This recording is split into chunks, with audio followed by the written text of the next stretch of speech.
Hello everybody, Chris here, and in this video I want to show you guys how we can create a neon text title effect inside of GIMP. So this is roughly the effect we're going to aim for, and our starting place is just having a background. I'm getting mine off of Pixabay. So the first thing we need to use is the text tool over in the toolbox to write the default text. For the font, I'm using Neon, which you can get from defont.com. It's a 100% free font. So we need to click on the screen in order to start typing our text and give it the title we want. So here I will do Chris Tutorials. For the font size, I'm going to increase that significantly. And now I'm going to go ahead and recenter it a bit here. Actually, to make sure we have it perfectly centered though, I'm going to go up to Image and then Guides and do New Guides. So 50% horizontal and then one for vertical as well. So if we go to New Guides and change that to vertical, we can now see where the center of our screen is. I want it centered at least horizontally, not necessarily perfectly in the center, vertically as well, but that's a good starting point. Also, you probably want to change the text color. Mine was already defaulted to the very vibrant green from before, but selecting all of the text colors, clicking somewhere inside of here and then hitting Control A, we can change the font color.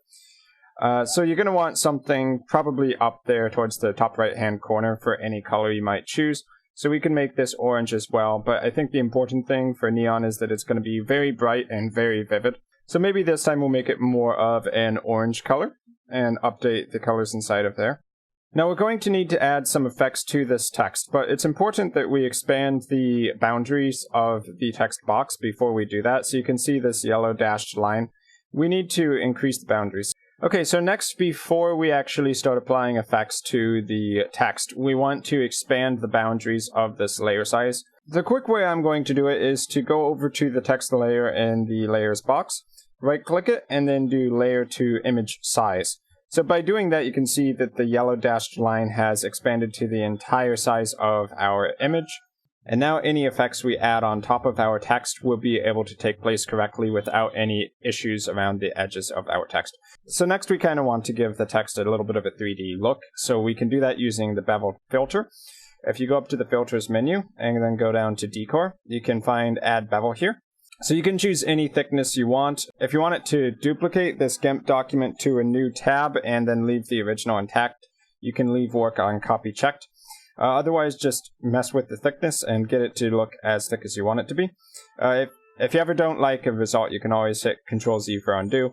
So here we'll just do work on copy, since that's the default anyway, and I'll hit OK. So you can see that there's a bevel effect on this new tab, but not on the original. So you always have the original as a working copy, separate from what you are currently working on.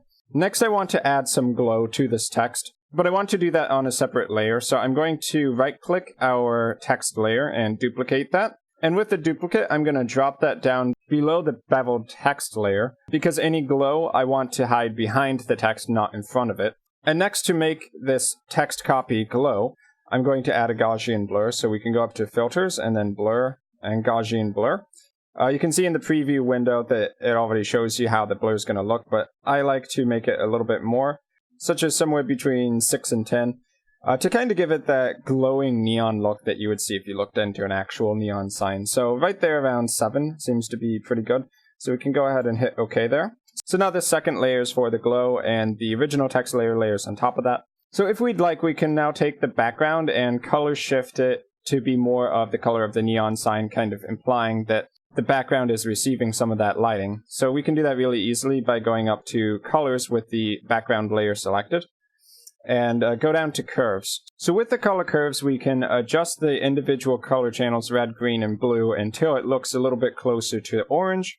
So I'm going to start with the blue channel and lower that way down. And then with the green channel, we probably want to tone that down a tad too.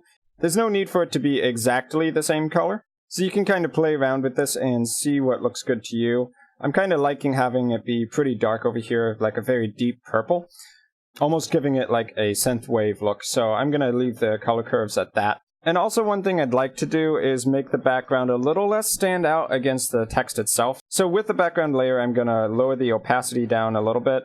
Note that below the image background, I also have a black background layer. You can, if you don't already have this, and I'll show you by deleting it, then you can add in a completely black final background layer by using the Add Layer tool. And when you create this new layer, choose fill with, and then choose foreground color or background color. In this case, my background color there is selected as black, so I can choose fill with background color, and that will give me the pure black. So now I need to drop this down below the image background we brought in.